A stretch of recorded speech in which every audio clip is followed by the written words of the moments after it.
Completion, அதாவது ஒரு பேராகிராஃபை எப்படி பிகினிங் அண்டு எண்டு இந்த ரெண்டுலேயும் நாம் வந்து ஒரு ஃபில்லப் மாதிரி கொடுத்துட்றாங்க. அதாவது அந்த ஃபில்லப்பே வந்து பார்த்தீங்கன்னா ஒரு அதாவது ஒரு sentence, either it is in the beginning or at the end.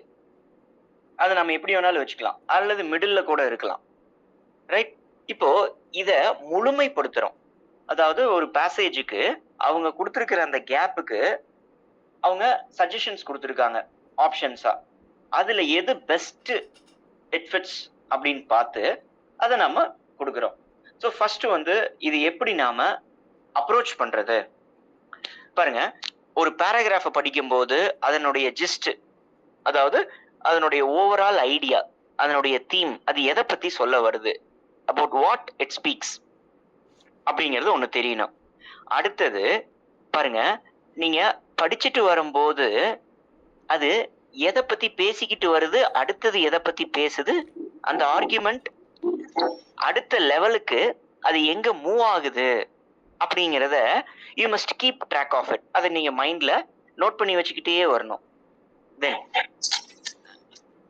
Right, இது வந்து ஒரு ரீடிங் காம்ப்ரிஹென்ஷன் மாதிரி தான். பட் மா ஸ்ருதி, உங்களுடைய இது ஆஃப் பண்ணுங்க. பாருங்க, இது வந்து ஒரு ரீடிங் காம்ப்ரிஹென்ஷன் மாதிரி தான். ஆனா இதுக்கு உங்களுக்கு ஒரு ஓவரால் ஐடியா தெரிஞ்சாதான் நீங்க இந்த பேசேஜ் எது கரெக்டா இருக்கும் அப்படின்னு நம்ம ஒரு கம்ப்ளீஷன், நம்ம ஒரு முடிவுக்கு வர முடியும். ஸோ இதுக்கு வந்து கொஞ்சம் ரீடிங் பிராக்டிஸ் அவசியம்.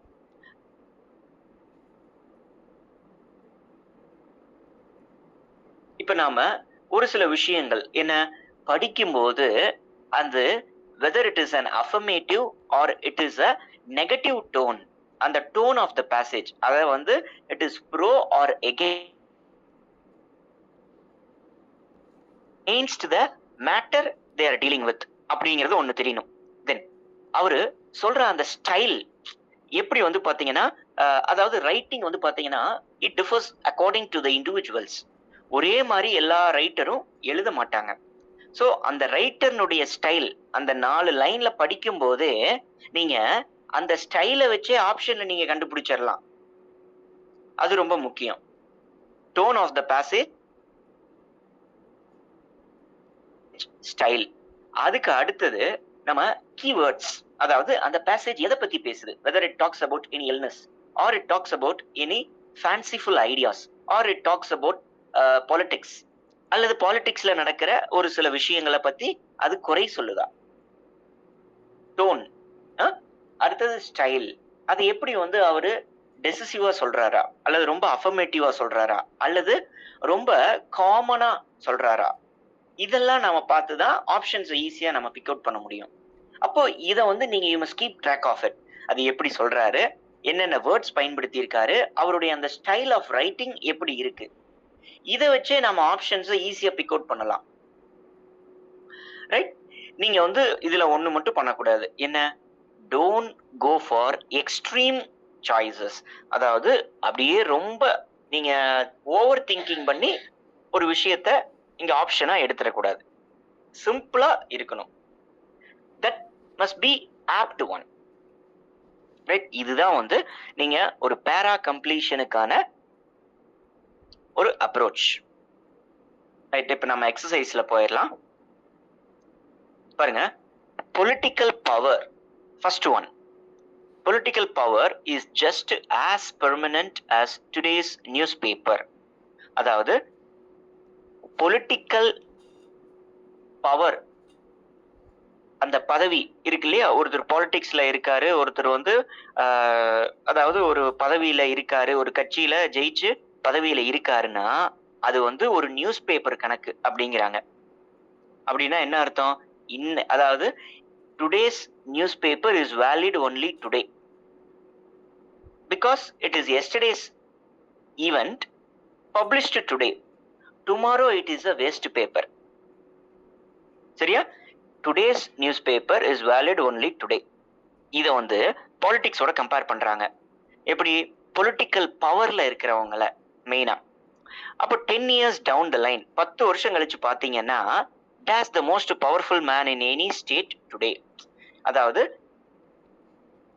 10 வருஷம் கழிச்சு அவன் எப்படி இருப்பான் அப்படின்னு யாரும் வந்து பாத்தீங்கன்னா, அவன் என்ன நிலைமையில இருப்பான், அப்போ அவன் என்ன நிலைமை இருக்கிறான் அப்படிங்கிறத யாருக்கும் தெரியாது அப்படிங்கறதா இந்த பேசேஜினுடைய ஐடியா. அப்போ அதுக்கு தகுந்த ஆன்சரை நாம் இங்க பார்க்கிறோம். 10 years down the line, option A, who cares, the most powerful man in any state today. ரொம்ப சிம்பிளா இருக்கு. Nobody will remember that what was written in today's newspaper. இந்த ஆப்ஷனே வந்து பாத்தீங்கன்னா அந்த பொலிட்டிக்கல் பவர்ல இருக்கிறவங்களுக்கு கம்பேர் பண்றாங்க. அப்ப இது வந்து நியூஸ் பேப்பருக்கு இம்பார்ட்டன்ஸ் கொடுக்குது. அப்ப இந்த ஆப்ஷன் கிடையாது. Few will know or care about the most powerful man in any state today. இப்போ ஒருத்தன் பொலிட்டிக்கல் பவர்ல இருக்கிறான்னா 10 வருஷம் கழிச்சு அவனை யார் ஞாபகம் வச்சிருப்பா, அல்லது 10 வருஷம் கழிச்சு அவன் அப்படி இருந்தான் அப்படின்னு யாரு தெரியும்? ரைட், ஆப்ஷன் சி ஒரு ஃபிட்டிங் ஆப்ஷன். இது வந்து it fits. Okay, when a lot of water will have passes under the bridge, இல்ல இது வந்து பாத்தீங்கன்னா out of context. none of the above. அப்ப ஆன்சர் என்ன? சிம்பிளா C. C is the correct option. புரியுதா உங்களுக்கு எப்படி நம்ம கண்டுபிடிக்கணும்னு? அதாவது that fits better and sometimes the best, அதை கண்டுபிடிக்கணும் நீங்க. பாருங்க, second one, although it has been more than 50 years since Satyajit Ray made Padar Panchali. அதாவது சத்யஜித் ரே அப்படிங்கிற ஒரு டைரக்டர், அவரு எடுத்த படம் பதர் பாஞ்சாலி. அதாவது இந்தியன் மாடர்ன் சினிமாவுக்கு அவர் வந்து ஒரு காட்ஃபாதர் மாதிரி, அவர் காட்ஃபாதர்னே சொல்லலாம் சத்யஜித் ரே. பதர் பாஞ்சாலி அப்படிங்கிற ஒரு மூவியை அவர் எடுத்திருக்காரு. ஸோ அது எடுத்தே கிட்டத்தட்ட 50 வருஷம் ஆகுது. Days refuses to go away from the mind. அதுல இருக்கக்கூடிய ஒரு விஷயம் இன்னமும் மைண்டை விட்டு போக மாட்டேங்குது. Right, the haunting images, its haunting images, its haunt of its images, the haunt of its images. உங்களுக்கு பார்க்கவே தெரியுது ஆப்வியஸா ஆப்ஷன் சி அண்ட் டி நம்மளுக்கு கிராமட்டிக்கலாவே அங்க வரல. Its haunt of its images வராது, the haunt of its images வராது. ரைட், இப்ப இந்த இடத்துல பாருங்களேன், ஏ பி இந்த ரெண்டும் வந்து நம்மளுக்கு அதாவது ஈக்குவலண்டா இருக்கு அங்க ஆப்ஷன்ல நம்ம, அதாவது அந்த பேசேஜுக்கு. இப்ப இதோட நாம சேர்த்தி பார்க்கிறோம். Satyajit Ray made Pather Panchali, the haunting of the images, the haunting images அப்படிங்கும்போது இந்த இடத்துல ஒரு அதாவது ஏதோ ஒரு இர்ரெலவென்ட் ஸ்டேட்மெண்ட்டை நாம உள்ள இன்சர்ட் பண்ற மாதிரி இருக்கு, பொதுவா சொல்ற மாதிரி இருக்கு த ஹாண்டிங் இமேஜஸ் அப்படின்னு. ஏன்னா இதுக்கு முன்னாடி அந்த இமேஜஸ பத்தி நம்ம பேசல. அப்ப ஆப்ஷன் ஏ கிடையாது. அப்ப நம்மளுக்கு இன்னொரு ஆப்ஷன் பி இருக்கு, இட்ஸ் ஹாண்டிங் இமேஜஸ், அதனுடைய இமேஜ் அப்படின்னு நீங்க தெளிவா வந்துருச்சு. புரியுதா உங்களுக்கு? அப்ப B is the right answer, அதாவது அதனுடைய இமேஜ். இப்ப இத செகண்ட் ஆப்ஷனோட அதை சேர்த்திப்பாங்களேன் பாருங்களேன். although it has been more than 50 years since Satyajit Ray made Padar Panchali, its haunting image, அதனுடைய அந்த ஹாண்டிங் அப்படின்னா அப்படியே உங்களைய அது ஆட்கொள்ளுதுன்னு அர்த்தம். இப்போ ஹாண்டட் ஹவுஸ், பேய் பிடித்த வீடு அப்படிங்கிற பாத்தீங்களா, அப்ப அதை பிடிச்சிருக்குது. அதே மாதிரிதான் அதுல இருக்கக்கூடிய ஒரு சில விஷயங்கள் அப்படியே உங்க நினைவுல இருந்துகிட்டே இருக்குது. அவ்வளோ ஒரு பெரிய இம்பாக்ட் அதை கிரியேட் பண்ணிருக்கு அப்படின்னு அர்த்தம். அதுதான் இட்ஸ் ஹாண்டிங் இமேஜஸ். அப்ப ஃபர்ஸ்ட் ஆப்ஷன் வந்து பாத்தீங்கன்னா அது ஒரு ஜெனரல் ஸ்டேட்மெண்டா இருக்கு, ஆனா செகண்ட் ஆப்ஷன் அதனோட பொருந்தி போகுது. அப்ப இட்ஸ் ஹாண்டிங் இமேஜஸ் அப்படிங்கிறது கரெக்ட் ஆப்ஷன். தேர்ட் क्वेश्चन பாருங்க. Most western industrialised Nations have an individualistic orientation. அதாவது பெரும்பாலான வெஸ்டர்ன் கண்ட்ரிஸ் எல்லாம் என்ன பண்றாங்கன்னா எப்பயுமே தன்னுடைய தனிப்பட்ட விஷயத்துக்கு முக்கியத்துவம் கொடுப்பாங்க.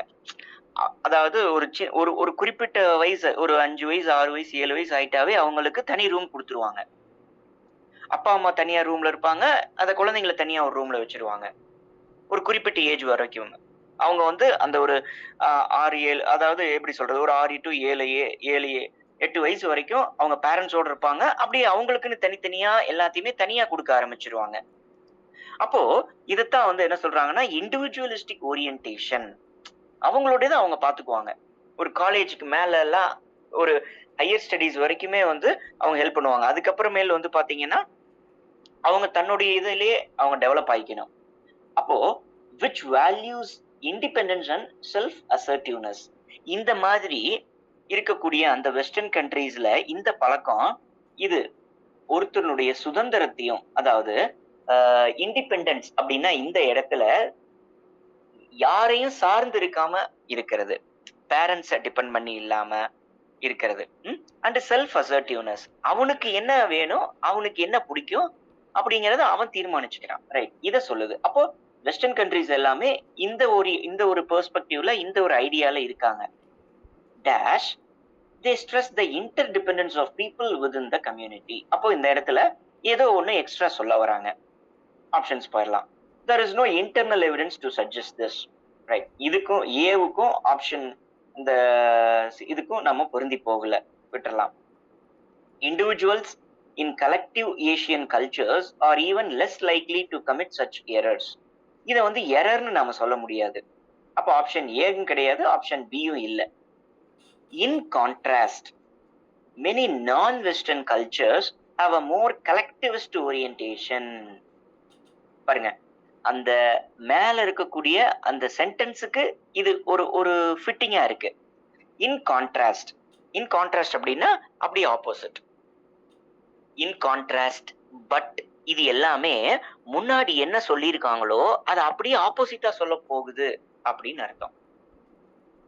இன் கான்ட்ராஸ்ட் மெனி நான் வெஸ்டர்ன் கல்ச்சர்ஸ், அதாவது இந்த பக்கம் ஈஸ்டர்ன், அதாவது வெஸ்டர்ன் கல்ச்சரை ஃபாலோ பண்ணாம இருக்கக்கூடிய நேஷன்ஸ், அப்ப ஈஸ்டர்ன் நேஷன்ஸ் சொல்லலாம். Have a more collectivist orientation. Collectivist அப்படின்னா அவங்க எப்பயுமே வந்து ஒரு ஃபேமிலியா அல்லது ஒரு குரூப்பா அல்லது ஒருத்தர்கிட்ட ஒரு என்ன சொல்றது, இப்போ ஒரு ஒரு ஃபேமிலி அப்படிங்கிற கான்செப்ட்லயே நம்ம வச்சுக்கலாம் சிம்பிளா. This is why Americans tend to use psychological traits to describe themselves. இல்ல, option டியும் out of context. Actually, situational factors also play quite an important role. Option D, E எல்லாமே வந்து out of the context. அப்போ option C it fits better. இதை நாம அந்த டேஷோட பொருத்தி பார்த்து confirm பண்ணலாம். இப்போ most western industrialist Nations have individualistic orientation. அவங்க வந்து ஒரு சுயம் அப்படிங்கிறத முன்னிறுத்துறாங்க, which values independence and self assertiveness. Right. ஒருத்தருடைய அந்த செல்ஃப் அசர்ட்டிவ்னஸ் சொல்லுது. இன் கான்ட்ராஸ்ட், பாருங்க ஆப்ஷன் சில, இன் contrast many non-western cultures have a more collectivist orientation. Right. நான் வெஸ்டர்ன் கல்ச்சர்ஸ் எல்லாமே என்ன பண்றாங்க, ஒரு குழுவா, ஒரு டிபெண்டன்ஸா இருக்காங்க. அப்போ they stress the interdependence. Right. they stress the interdependence. அதாவது ஒரு ஃபேமிலிக்கு என்ன பிடிக்காதோ அதை அவங்க செய்ய மாட்டாங்க. அவங்களுக்கு பிடிச்சது மட்டுமே செய்யணும்னு நினைக்க மாட்டாங்க. எப்பயுமே ஒரு விஷயத்தை அவங்க செய்யறதுக்கு முன்னாடி தன்னை கூட இருக்கக்கூடிய ஃபேமிலி, பிரதர்ஸ், சிஸ்டர்ஸ், தன்னுடைய relations, இவங்களையெல்லாம்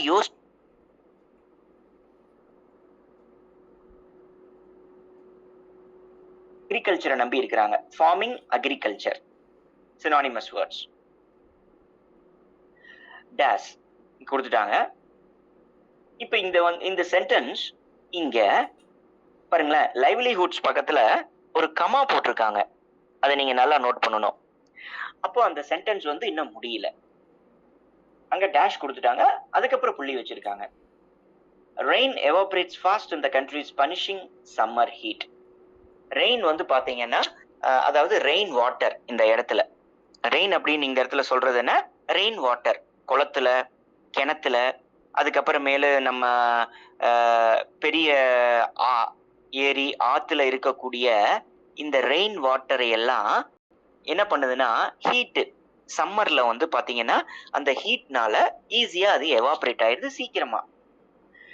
Forcing farmers to rely on expensive and polluting diesel pumps to access groundwater for irrigation. அதனால விவசாயிகள் என்ன பண்றாங்க, அவங்க வந்து நிலத்தடி நீரை சார்ந்து இருக்க வேண்டிய கட்டாயத்துக்கு தள்ளப்படுறாங்க. அப்ப அந்த நிலத்தடி நீரை நீங்க பம்ப் பண்ணி வெளியே எடுக்கணும்னா you have to use lot of diesel motor bumps.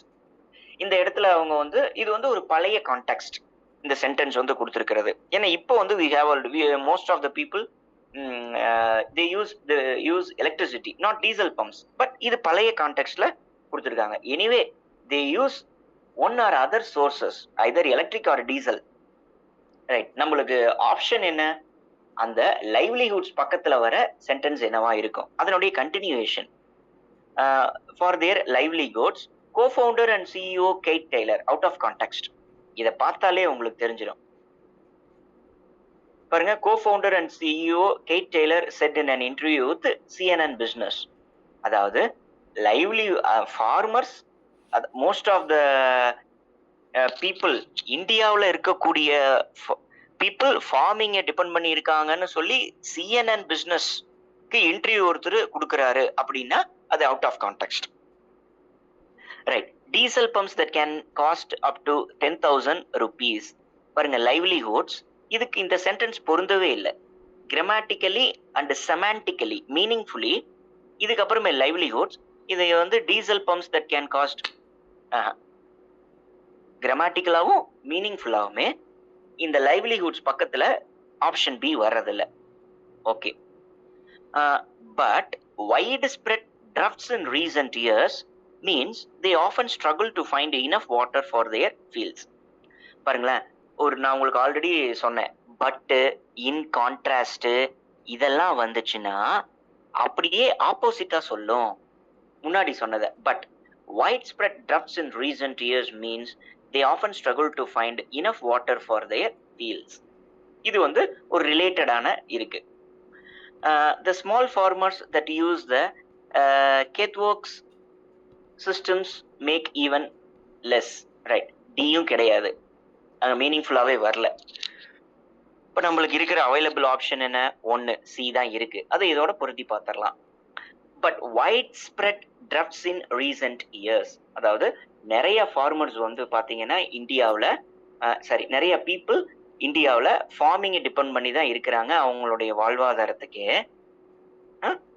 But widespread ட்ரஃப்ட்ஸ், drought அப்படின்னா என்ன, வறட்சி.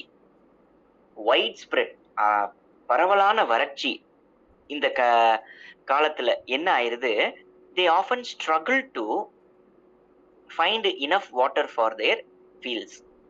அவங்க ரொம்ப கஷ்டப்படுறாங்க இந்த வறட்சினால. என்ன, அவங்களுடைய விவசாயத்துக்கு தண்ணி தேவைப்படுறதுக்கு. அதுக்கப்புறமேல என்ன, ரெயின் வாட்டர் எவாபரேட்ஸ் ஃபாஸ்ட் இன் தி கண்ட்ரீஸ் பனிஷிங் சம்மர். ஸோ அதுக்கப்புறமேல என்ன சொல்றாங்க, அதனுடைய ஏன் அவங்க அப்படி பண்றாங்க அப்படிங்கிறத இங்க தெளிவா சொல்றாங்க. ரெயின் வாட்டர் எவாபரேட் ஆயிடுது, அதனால they are forced to use diesel pumps. கரெக்டா ஃபிட் ஆகுது பாருங்க. 4th C. அடுத்தது 5th one, the coronavirus crisis is threatening both lives and livelihoods at a scale that we have not experienced before. Many industries such as travel and tourism are likely to see long-term demand erosion.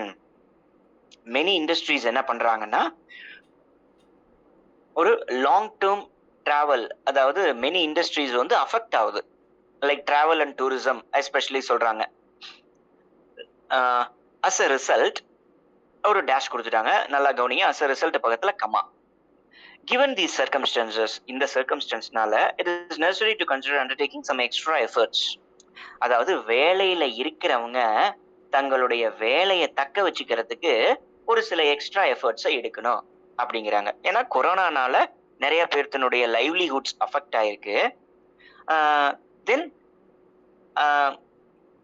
நிறைய இதுல industries like travel and tourism வந்து மெயினா affect ஆயிருக்கு. அப்போ இந்த மாதிரி இண்டஸ்ட்ரீஸ்ல work பண்ற employees அவங்களுடைய வேலையை தக்க வச்சுக்கிறதுக்கு ஒரு சில எக்ஸ்ட்ரா முயற்சிகள் எடுத்துடணும்.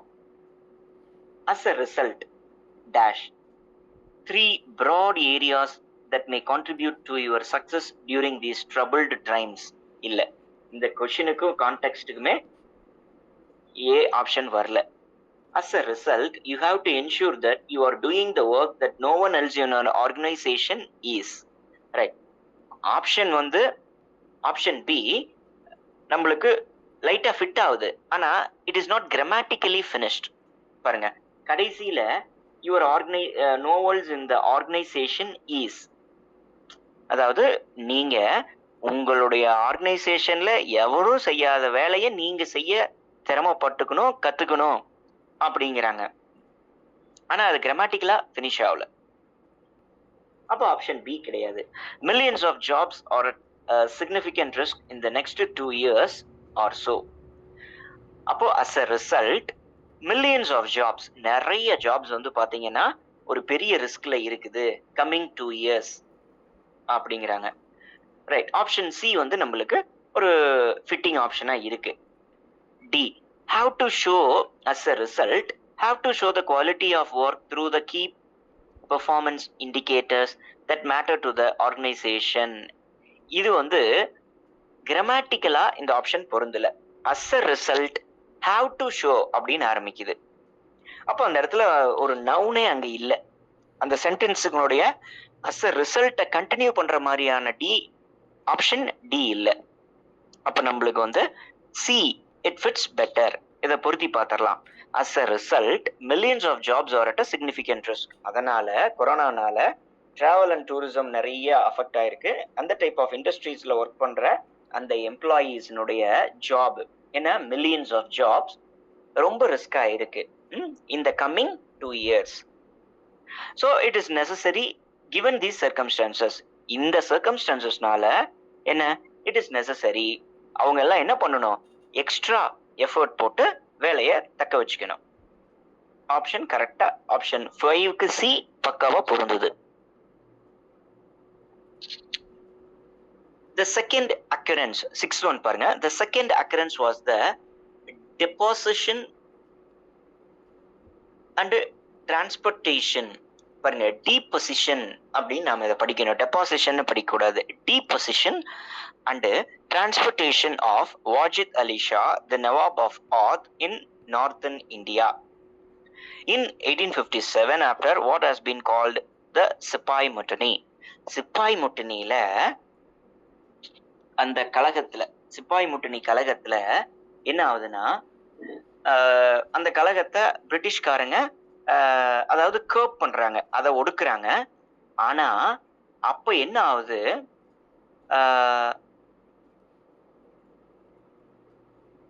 வாஜித் அலி ஷா அப்போ ஆவுத் அப்படிங்கிற ஒரு நகரம் நார்த் இந்தியாவுல, அந்த நகரத்தினுடைய நவாப் அவர்தான் வாஜித் அலி ஷா.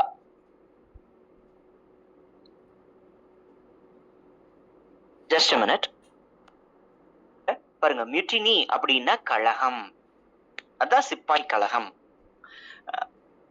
இப்போ அந்த நகரத்தினுடைய நவாப் வாஜித் அலி ஷாவை அவங்க இடம் மாத்துறாங்க. அதுதான் டீபொசிஷன் அண்ட் டிரான்ஸ்போர்டேஷன். இப்போ இதனால என்ன ஆச்சுன்னா, a bit of Lucknow came to be transplanted to the Wadgang and Maidbus areas of the southwest of Calcutta. இப்போ இதனால என்ன ஆகுதுன்னா பாருங்களேன், இந்த ஆவுத் அப்படிங்கிற அந்த கல்கத்தாவில் இருக்கக்கூடிய அப்போ ஒரு மாநகரமா இருந்துச்சு. அப்ப அந்த நவாப அவங்க சிப்பாய் முட்னிக்கு அப்புறம் அப்படியே வேற இடத்துக்கு பிரிட்டிஷ் மாத்திட்டாங்க, அவங்க பவர் கையில எடுத்துக்கிட்டு. அப்ப என்ன ஆகுதுன்னா, அந்த லக்னோல இருந்த அந்த ஒரு சில விஷயங்கள் அப்படியே வாட்கங் அண்டு மெட்டியா பிரஷ் அப்படிங்கிற ஏரியாவுக்கு மாறிடுச்சு அப்படின்னு சொல்ல வராங்க பொதுவா. ரைட். நம்மளுக்கு கொடுத்துட்டு கடைசியா அவங்க கேக்குறாங்க, இப்போ இந்த இதுல நாம எப்படி பாருங்களேன், நான் இப்ப இது வரைக்கும் நாம பார்த்ததுல ஒன்னா நடுவுல இன் பிட்வீன்ல கேட்டிருந்தாங்க அல்லது பிகினிங்ல கேட்டாங்க. ஆனா இப்போ ஒரு சென்டென்ஸ கடைசியா நம்மளுக்கு என்ன ஐடியாவுல அது முடியும் அப்படிங்கிற மாதிரி கேட்டிருக்காங்க. அப்போ திஸ் இஸ் பிட் ட்ரிக்கி. இது நீங்க வெறும் ஆப்ஷன்ஸை வச்சுதான் டிசைட் பண்ண முடியும். பாருங்க, gracious mansions, churches, avenues, theatres, gardens and parks sprung up. என்ன, a bit of Lucknow came to transplanted. அந்த வாட்கங் அண்ட் மெய்ட்பர்ஸ் ஏரியாவுக்கு வந்துருச்சு. அதனால gracious mansion, churches, avenues, theatres, gardens எல்லாம் வந்து அங்க புதுசா உருவாச்சு அப்படின்னு சொல்லலாம். ரைட். ஆனா ஏ ஆப்ஷன்ல பாருங்க, அங்க ஒரு connection as a result, in connection with அப்படிங்கிற மாதிரியான ஒரு கனெக்டர் ஏ ஆப்ஷன்ல இல்ல. இது சரியா நோட் பண்ணுங்க. ஒரு கனெக்டிவ் டிவைஸ், இதைத்தான் வந்து நம்ம என்ன சொல்லுவோம், கொஹெஷன் அப்படின்னு சொல்லுவோம். அது ஏ ஆப்ஷனுக்கு இல்ல. அப்படி இருந்துச்சுன்னா ஏ அங்க ஆப்ஷனா வரதுக்கான வாய்ப்பு அதிகம். அடுத்தது பாருங்க. But Calcutta derived its special flavor of unrestrained opulence, indolence, and a certain genteel decadence only from Bengali gentry, which initially collaborated with the British. பாருங்களேன், இது வந்து அந்த போர் படைய பத்தி சொல்லுது. அதாவது இந்த இடத்துல போர் படையை அவங்க பெருசா சொல்லல. அவங்க வந்து ஒரு சில ஃபீச்சர்ஸ் லக்னோல இருந்து அப்படியே அங்க டிரான்ஸ்ஃபர் ஆயிருக்குங்கிறாங்க. அப்ப பி ஆப்ஷனும் கிடையாது. The Persian of the Mughal courts was now fused with homegrown Urdu. பாருங்க, கடைசியான சென்டென்ஸ் ஒரு எண்டிங் சென்டென்ஸாவும் இருக்கணும், அதுக்கு முன்னாடி இருக்கிறதுக்கு கனெக்ஷனாகவும் இருக்கணும். அப்போ the Persian of the Mughal courts was now fused with homegrown Urdu. இந்த இடத்துல லாங்குவேஜை பத்தி பேசுறாங்க. தெளிவா புரிஞ்சுக்குங்க. இந்த இடத்துல சி ஆப்ஷன் என்ன சொல்றாங்க, லாங்குவேஜை பத்தி பேசுறாங்க. பி ஆப்ஷன் வந்து அந்த படைய பத்தி பேசுறாங்க. ஏ ஆப்ஷன் வந்து பில்டிங்ஸ், சர்ச்சஸ், புது புது விஷயங்கள் அங்க உருவாச்சு அப்படிங்கறத பத்தி பேசுறாங்க. ஸோ எல்லாமே நம்மளுக்கு காமன் எண்டிங்க கொடுக்குது. ஆனா ஏ அண்ட் பி இல்ல அப்படின்னு நம்ம முடிவு பண்ணிட்டோம். இப்ப சி நம்மளுக்கு ஒரு இதை கொடுக்குது, அதாவது ஒரு possibility. Some of the families emulated the Nawabs of Bengal in ostension. இதனால என்ன ஆச்சுன்னா, some of the families emulated, நவாப வந்து சில ஃபேமிலிஸ் வந்து அப்படியே பிரதிபலிச்சாங்க. இப்படி பெங்காலி மாதிரி ஒரு சில நவாப்ஸ் ஃபேமிலிஸ் வந்து அவங்க பிரதிபலிச்சாங்க. இன் ஆஸ்டென்ஷன் அப்படின்னா டிஸ்கைஸா இருக்கலாம், மறைமுகமா அப்படின்னு சொல்லலாம். ரைட். டி வந்து நம்மளுக்கு கான்டெக்ஸ்டுக்கே வரல. அப்போ ஏ பி கிடையாது, டி கிடையாது. அப்ப see it best fits the option to the dash. என்ன, the Persian of the Mughal courts was now fused with homegrown Urdu. என்ன ஆயிடுச்சு, லக்னோல இருந்து இந்த பகுதிக்கு வந்ததுனால அந்த லாங்குவேஜ் என்ன, முகல்னுடைய அந்த பெர்ஷியன் வந்து என்ன ஆயிருச்சு, உருதுவோட ஒரு ஃபியூஷன் ஆயிருச்சு. அதையும் இதை கலந்து பேச ஒரு மொழியா மாறிடுச்சு அப்படிங்கிறாங்க. பாருங்க, இந்த 6th ஒன் வந்து இட்ஸ் பிட் ட்ரிக்கி. என்னன்னா, நம்மளுக்கு எல்லாமே வந்து ஒரு எண்டிங் ஸ்டேட்மெண்ட்டை பாசிபிலிட்டியை கொடுக்குது. ஆனா ஏல கனெக்டிவ் டிவைசஸ் கிடையாது. பில வந்து நம்மளுக்கு கான்டெக்ஸ்ட்லயே பேசல. சி வந்து நம்மளுக்கு எப்படி கண்டுபிடிக்கிறோம்னா, மத்தது எல்லாம் நெக்லெக்ட் பண்ணி நம்ம சியை கண்டுபிடிக்கிறோம். ஏன்னா இதுக்கப்புறம் என்ன பேச போறாங்கிற ஐடியா நம்மளுக்கு அந்த பேசேஜ்ல இல்ல. அதுதான் இட்ஸ் பிட் ட்ரிக்கி அப்படின்னு நான் சொன்னேன். அப்ப C is the right answer.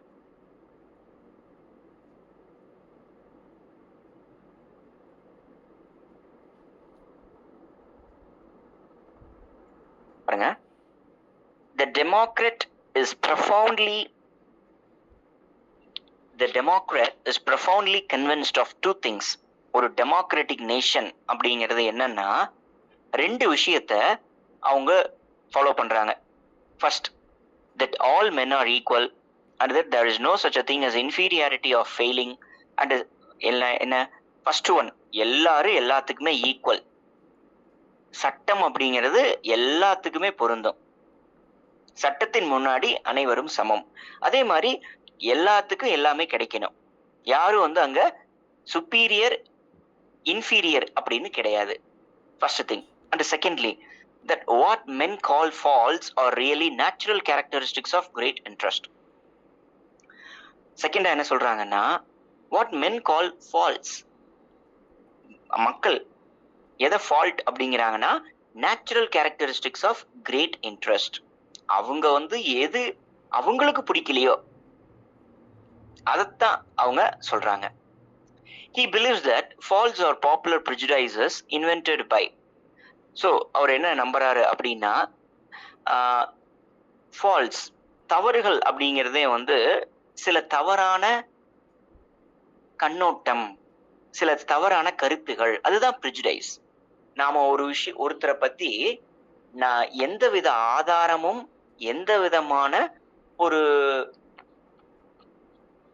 அதாவது ப்ரிஜுடைஸ் அப்படின்னா ஒருத்தரை பத்தின தவறான கண்ணோட்டம், அதான் prejudice.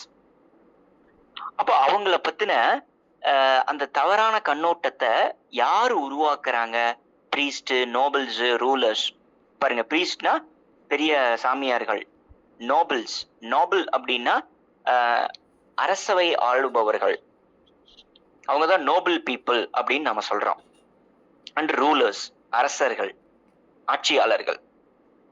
For their own base purposes to inspire the poor with humility. எதுக்கு? ரொம்ப அடிமட்டத்துல இருக்கக்கூடிய ஒரு புவரை ஹியூமிலிட்டியை வச்சு நம்ம, அடடா அவன் பாவம், அவனை வந்து ஒரு பரிதாப பார்வை பார்க்கறாங்க. He looks upon this sense of inferiority as a curb on the people's power. இப்போ அவன் என்ன பண்றான், தான் புவரு, தனக்கு மேல இருக்கிறவன் வந்து சுப்பீரியர் அப்படின்னு அவன் நினைச்சுக்கிறான். ஒரு புவர் பீப்புள் அவனே inferior நினைச்சுக்கிறான். All the more potent that it works from within and has a paralyzing effect on its energy. அப்போ எப்போ வந்து ஒரு புவர் பீப்புள், ஒரு புவர் மேன் தன்னையே அவன் இன்ஃபீரியர் நினைச்சுக்கிறானோ, அப்ப அவனுக்கு எதிரா நடக்கக்கூடிய அநீதிய அவன் பொறுத்துக்கிறான் அப்படிங்கிறது தான் இந்த பேராகிராஃப்னுடைய ஜஸ்ட். இதுக்கு ஆப்ஷன்ஸ் கடைசியில கொடுத்துட்டாங்க. அப்ப எப்பயுமே ஒரு பேராகிராஃப்னுடைய கடைசியில கொடுக்கறது அந்த டேஷ் வந்து bit tricky.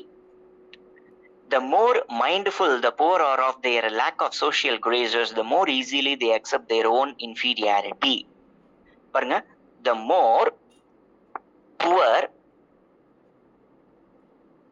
more mindful the poor are of their lack of social graces. என்ன, ஒவ்வொரு புவர் மேனும் அவனுடைய அந்த லேக் ஆஃப் சோசியல் கிரேசஸ், இந்த சமுதாயத்துல அவனுக்குன்னு ஒரு இமேஜ் இல்ல அப்படின்னு எவ்வளவு தூரம் அவன் ரொம்ப கான்சியஸா இருக்கிறானோ, the more easily they accept their own inferiority. அடடா, நம்மளுக்கு வந்து நாம ரொம்ப போரா இருக்கிறோம், அதனால நம்மளுடைய இமேஜ் இங்க குறைவா இருக்கு, சோ நாம இன்ஃபீரியர் அப்படின்னு அவனே ஒத்துக்கிறான். அவனுக்கு ஒரு இமேஜ் ஃபார்ம் பண்ணிக்கிறான். Option A. புரியுதா? அதுதான் இந்த பேசேஜ்.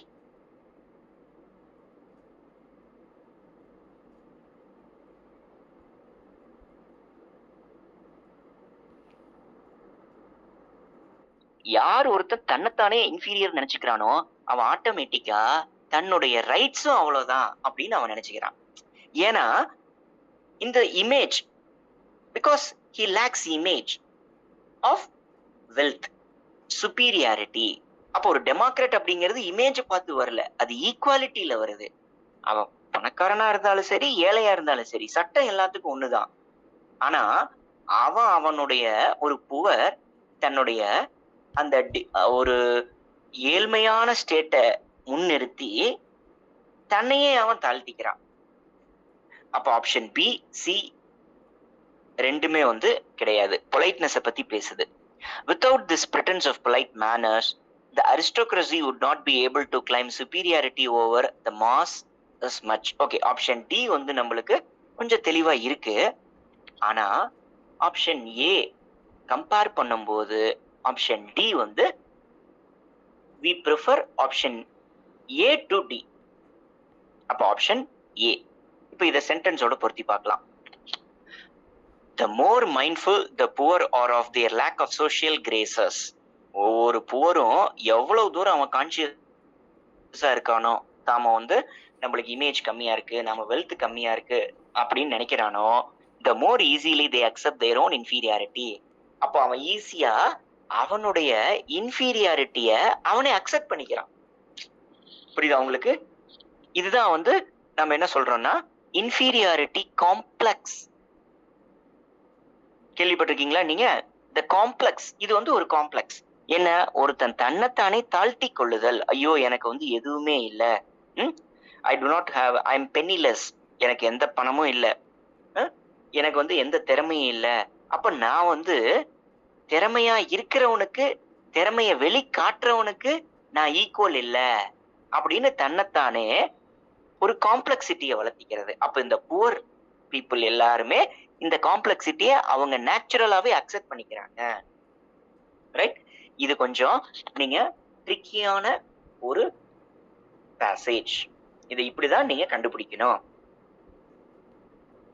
அப்ப option A is the right answer. அடுத்தது பாருங்க. Superficially, atomic power would seem to preclude the use of coal and oil. அதாவது ஒரு அட்டாமிக் பவர் அப்படிங்கிறது என்ன அப்படின்னா, கோல் அண்டு ஆயில பயன்படுத்துறதுக்கு பதிலா நம்ம அட்டாமிக் பவரை பயன்படுத்தலாம், அதை தவிர்த்தரலாம் அப்படிங்கிறாங்க. However, இருந்த போதிலும், quite apart from the energy gained by their combustion, they remain and always will remain the basic raw material for all organic chemistry.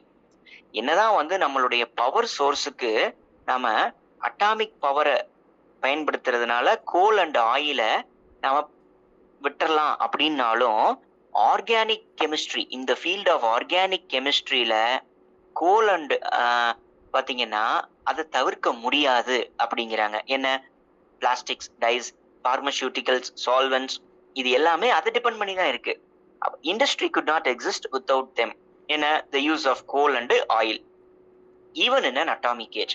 நீங்க என்னதான் அட்டாமிக் பவரை பயன்படுத்துற ஏஜா இருந்தாலுமே நீங்க கோல் அண்ட் ஆயில தவிர்க்க முடியாது அப்படிங்கிறாங்க. ஏன்னா ஆர்கானிக் கெமிஸ்ட்ரிக்கு, அந்த ஆர்கானிக் கெமிஸ்ட்ரிய அந்த மெத்தட ஃபாலோ பண்ற இண்டஸ்ட்ரீஸுக்கு அதுதான் base.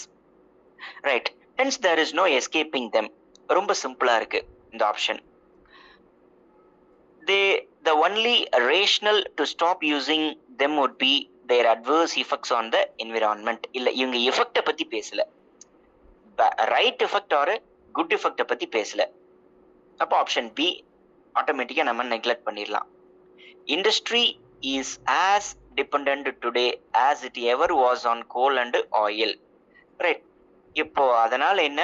Industry could not exist without them even in an atomic age. கடைசி சென்டென்ஸ் பாருங்க. Okay, industry is as dependent today as it ever was in coal and oil. இது ஒரு லூஸ்லி ஃபிட்டிங் ஆப்ஷன். கடைசியா அந்த பேசேஜ்ல முடியற சென்டென்ஸும் இதுவும் ஒரே மாதிரி தான் இருக்கு. அதுக்கு அப்படியே வேற சினானிமஸா இது சொல்ற மாதிரி இருக்கு. அப்போ ஆப்ஷன் சி கிடையாது. தஸ் அப்ப பி அண்ட் சி கிடையாது. தஸ் even if atomic power replaces current use of coal and oil, the commodities will continue to be valuable. பாருங்க, சிம்பிளா இருக்கு பாருங்க. அந்த இதுக்கு ஒரு எண்டிங் ஸ்டேட்மெண்டா இருக்கு. Option D. எப்படி?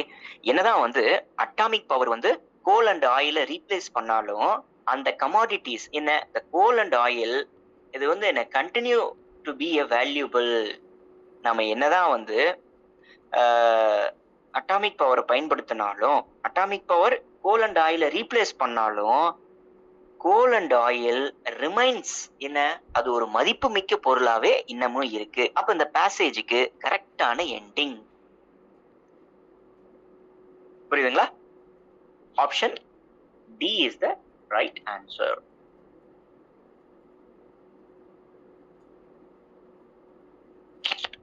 பாருங்க, உங்களைய குழப்பறதுக்குன்னே, உங்களுடைய டைமை கன்சியூம் பண்றதுக்குன்னே வெரி பிக் பேசேஜ் கொடுத்திருக்காங்க. In its negative form, ahimsa means not injuring any living being, whether by body or mind. அகிம்சாவை பத்தி பேசுறாங்க. அகிம்சால என்ன சொல்றாங்கன்னா, in its negative form, அகிம்சாவுடைய அந்த நெகட்டிவ் ஃபார்ம் என்ன, not injuring any living being, அதாவது மனதளவுலையோ அல்லது நேரடியாவோ உடல் அளவுலையோ யாரையும் காயப்படுத்தாம இருக்கணும். It may not therefore hurt the person of any wrongdoer or bear any ill will to him and so cause him mental suffering. ஒருத்தன் நம்மளுக்கு தப்பு பண்றான்னா அவங்கிட்ட நம்ம எந்த தப்பும் பண்ணாம அதை பொறுத்துக்கணும். அப்ப அவனுக்கு என்னடா இவன் ரியாக்ட் பண்ணாமே இருக்கிறானே அப்படின்னு அவன் டென்ஷன் ஆயிடுவான். அதுதான் so cause him mental suffering. This statement does not cover suffering caused to the wrongdoer by natural acts of mind which do not proceed from ill will. அப்போ இந்த ஸ்டேட்மெண்ட், மேல சொன்ன ஸ்டேட்மெண்ட் என்ன, இது ஒரு சில விஷயங்களை பத்தி அது கவர் பண்ணல அப்படிங்கிறாங்க. It therefore does not prevent me from withdrawing from his presence. A child withdrawing from his presence, withdrawing from its presence, a child whom we shall imagine is about to strike. Withdrawing from his presence, a child whom we shall imagine is about to strike. பாருங்களா, இந்த இடத்துல ஒரு சிச்சுவேஷனை நம்மளுக்கு introduce பண்றாங்க. ஒரு குழந்தை அதை அடிக்க போகுது. அப்ப அந்த ஒரு சிச்சுவேஷனை சொல்றாங்க. Indeed, the proper practice of ahimsa requires me to withdraw the intended victim from the wrongdoer. அப்போ ஒரு ப்ராப்பர் பிராக்டிஸ் ஆஃப் அஹிம்சா என்ன சொல்லுதுன்னா, எனக்கு யார் அந்த விக்டிம், ராங் டூயர், அதாவது தவறு செய்பவன், அந்த செய்த தவறினால் பாதிப்படைந்தவன், அவன் தான் விக்டிம். அப்போ இவங்க ரெண்டு பேர்த்தையும் நாம தனித்தனியா பார்க்கணும். Indeed, the proper practice of ahimsa requires me to withdraw the intended victim from the wrongdoer.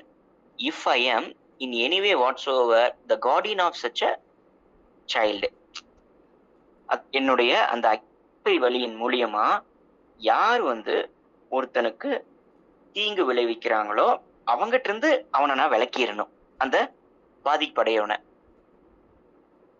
It was therefore the most proper for the passive resistors of South Africa to have resisted the evil that the Union government sought to do them. அதாவது south ஆப்பிரிக்காவில் நடந்த அந்த அகிம்சா முறையை பத்தி சொல்றாங்க. They bore no ill will to it. அவங்க அதுக்கு எந்த விதமான அவங்களுக்கு அந்த மக்கள் மேல அந்த அரசு என்ன கொடுமைப்படுத்தினாலும் அவங்க அரசுக்கு எதிராக அரசு மேல எந்த விதமான ஒரு கோபமோ இதுவோ காட்டல. அதை அவங்க அகிம்சை முறையில காட்டினாங்க. அந்த கோபத்தை அவங்க பிசிக்கலா காட்டல, ஆனா அகிம்சை முறையில காட்டினாங்க. They showed this by helping the government whenever it needed their help.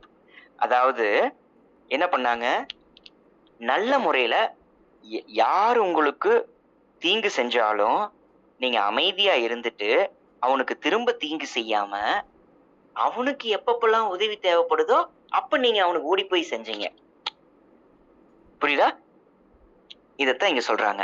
They showed this by helping whenever they needed. Their resistance consisted of disobedience of the orders of the government, even to the extent of suffering death at their hands. Right, அவங்க உதவியும் செஞ்சாங்க, அதே சமயம் government சொல்ற அந்த விஷயத்தையும் அவங்க செய்யல, அதை ஃபாலோ பண்ணல. பிசிக்கலா அவங்கள எந்த அட்டாக்கும் பண்ணல, அவங்களுக்கு தேவைப்பட்ட போது உதவியும் செஞ்சாங்க. அதே சமயம் கவர்மெண்ட் சொன்னதையும் அவங்க ஃபாலோ பண்ணல. இதுதான் அகிம்சை. இந்த 3 விஷயத்தை வச்சுதான் நம்ம இங்க பண்ண போறோம். ஃபர்ஸ்ட் பாருங்களேன், இவ்வளோ தூரம் இந்த பேசேஜ பேசிட்டு அதுக்கப்புறமேல் இதுல வரக்கூடிய ஆப்ஷன்ஸ நம்மளுக்கு கொடுக்குறாங்க. அப்போ ஒரு டைம் கன்சியூமிங், அதே மாதிரி ரொம்ப காம்ப்ளெக்ஸாவும் இருக்கும். இதுல எதை பத்தி நாம முடிக்கிறது, அடுத்தது எதை பத்தி நாம முடிக்கிறது அப்படிங்கிற ஒரு ஐடியாவே நம்மளுக்கு இதுல ஃபார்ம் ஆகாது. இது ஆப்ஷன்ஸை வச்சுதான் நாம பார்க்கணும். அப்ப அகிம்சா ரெக்வயர்ஸ் என்ன சொல்ல வராங்க? Ahimsa requires deliberate self suffering, not a deliberate injuring of the supposed wrongdoer. Right. அப்ப அகிம்சா அப்படிங்கிறது என்ன? நம்ம வந்து நம்மளே என்னதான் அவன் நம்மளுக்கு தீங்கு செஞ்சாலும் அதை நாம பொறுத்துக்கணும்.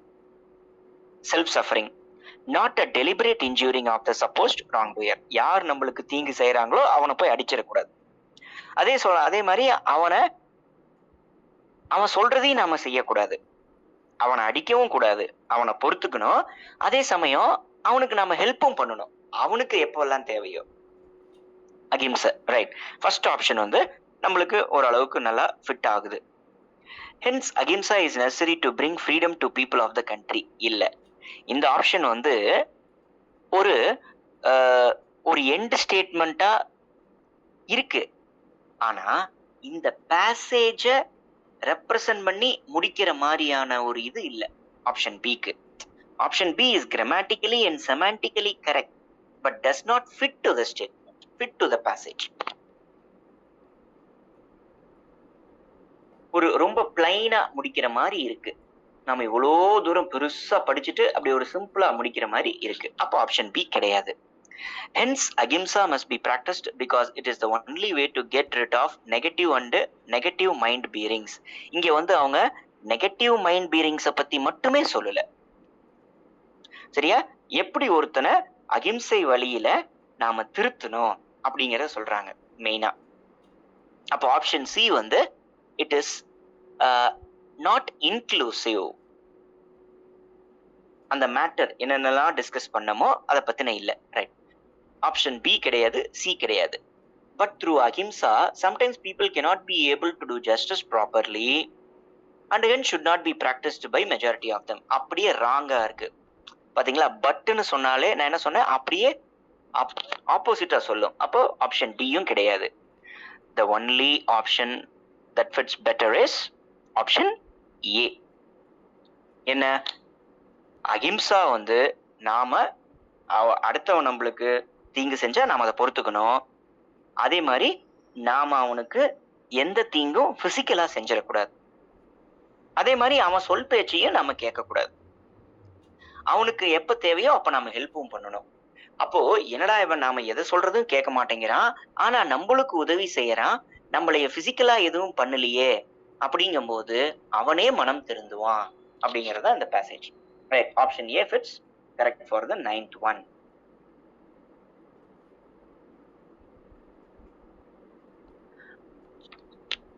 பாருங்க, 11th one. Runners have long feared lactic acid. அதாவது ரன்னர்ஸ் இந்த இடத்துல யாரு சொல்றாங்கன்னா, இந்த ஓட்டப்பந்தயத்துல ஓடுற அத்லெட்ஸ் அதை சொல்றாங்க. அவங்க வந்து லாக்டிக் ஆசிட் மேல அவங்க அதை பத்தின ஒரு பயம் இருக்கும். என்னன்னா, we have always viewed it as something that tries out during a race and makes us sore afterward. இது வந்து என்ன பண்ணுதுன்னா, நம்மளைய ரன்னிங் பண்ணும்போது, அதாவது நம்ம ஓடும் பொழுது என்ன ஆகுதுன்னா, அதாவது if something that tries out during a tires us out during a race. அதாவது ஓடும் பொழுது நம்மளுக்கு டயர்டை கொடுக்கறதே இதுதான். அதுக்கப்புறமேல வந்து என்ன, நம்மள வந்து ஒரு சோரா ஒரு ரொம்ப ஒரு ஒரு ஒரு இல் ஃபீலிங்கை நம்மளுக்கு கொடுக்குது அப்படிங்கிறாங்க ரன்னிங் முடிச்சதுக்கு அப்புறமேலு. இன் ஹைஸ்கூல்ல நான் படிக்கும்போது, ஹைஸ்கூல்ல இருக்கும்போது நான் என்ன நினைச்சேன்னா, எனக்கு ஞாபகம் இருக்கு, I can remember my buddy propping his leg up and after a race shaking them back and forth. என்னுடைய ஃப்ரெண்டு என்ன பண்ணுவான், ரேஸ் ஓடினதுக்கு அப்புறமேலு காலை முன்னும் பின்னும் ஆட்டுவான். Explaining I am draining the lactic acid out of my legs. அவன் என்ன சொல்லுவான், என்னுடைய லாக்டிக் ஆசிட் என்னுடைய லெக்ஸ்ல இருந்து நான் வெளியேற்றுறேன் அப்படின்பா. இன் காலேஜ் ஸ்கூல் முடிச்சதுக்கு அப்புறம் காலேஜ்ல நான் என்ன பண்ணேன், I would endure long massages. நான் என்ன பண்ணேன், ரன்னிங் ஓடினதுக்கு அப்புறமேல நல்லா மசாஜ் பண்ணி விட்டேன். Believing that it would flush the evil brew. பாருங்க, இந்த இடத்துல ஈவில் ப்ரூ அப்படிங்கிறது என்ன, லாக்டிக் ஆசிட். ப்ரூ அப்படின்னா அது ஒரு திரவம், ஒரு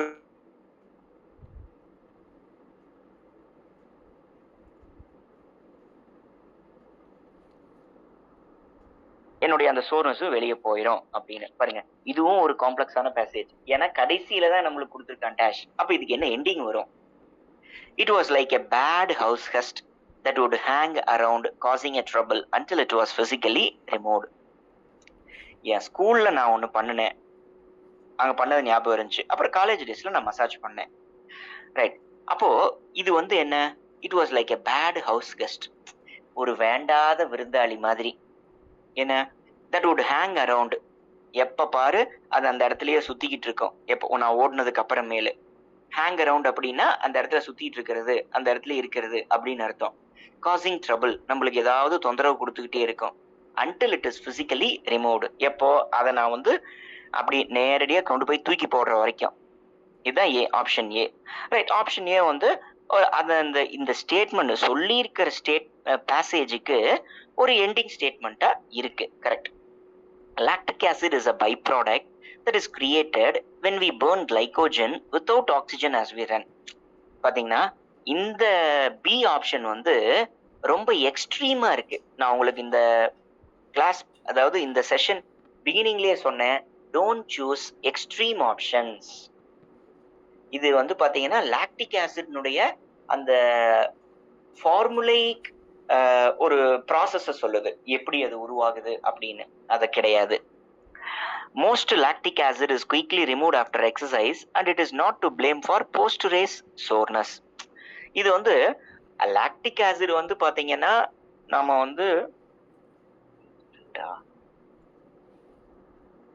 லாக்டிக் ஆசிட் பாத்தீங்கன்னா is quickly remove after exercise.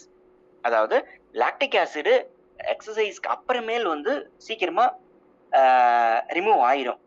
And it is not to blame for post race soreness. அந்த ரேஸ் ஓடினதுக்கு அப்புறமேல் வரக்கூடிய அந்த சோர்னஸுக்கு, அதனால அதுக்கு இதை பிளேம் பண்ணக்கூடாது அப்படிங்கிறாங்க. இங்க அதை பத்தியே பேசலையே. அதாவது ஒரு லாக்டிக் ஆசிட நான் எப்படி ரிமூவ் பண்ணேன் அப்படிங்கறத மட்டுமே சொல்லியிருக்காங்க. அது எக்ஸ்பிளைன்லாம் அவங்க பண்ணல. ஓகே.